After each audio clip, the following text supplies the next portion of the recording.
Hi guys, so in this section we will discuss about reference integrity. So reference integrity is nothing but, suppose we want to insert product ID in order table. So reference integrity will check this product should be present in product ID, otherwise it won't allow to insert in order table.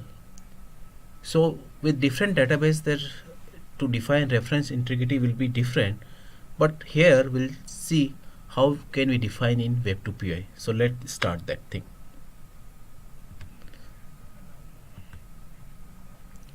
So we go to our database file. So in last section we defined two tables, product and orders. So what we are doing here now,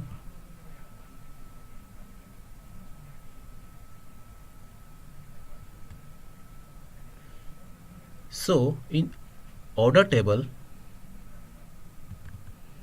we are, this product ID is reference to product table and this orderer ID is reference to auth user table. That means these are foreign key to this.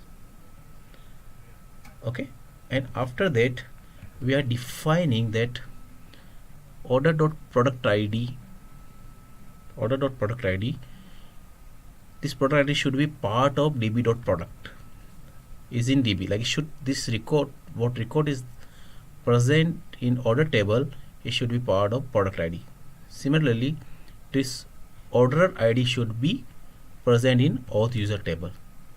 This thing, this product name and last name, it will display the name of the product or user last name. If you are showing 1 or 2, it not be very useful for us. So here we are defining, it will show when the drop down will come, it will show the product name. Now check after implementing this, when we insert the record, how it look like. So what we'll go to our database administration and go to the order table and insert new record. See, now we can insert order date. Now you see this. So because of this reference integrity, it will web2py create itself one drop down, and all the product present in product table will be come as a drop down here. Similarly, order ID, all the users, this is the last name of user, will come in drop down.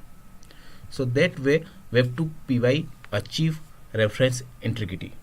There is one more way to achieve, so we'll check now. So you go to again our design section and db, edit, and go down. Now we update. So we mentioned reference, we can achieve this thing with reference integrity with this way also. So we just mention the table name,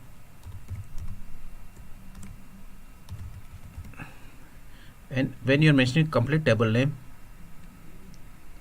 this line is not required, we just comment it.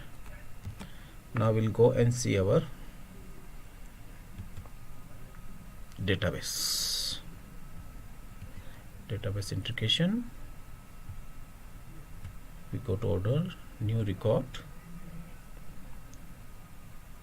So what will happen now, when you are mentioning complete table name, it will combine complete order author user data and will show like that: first name, last name, like Ramesh is first name, Kumar is last name, and order customer ID.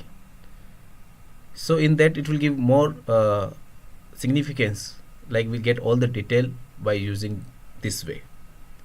So this section was about reference integrity, and I hope you understood that thing. Thank you.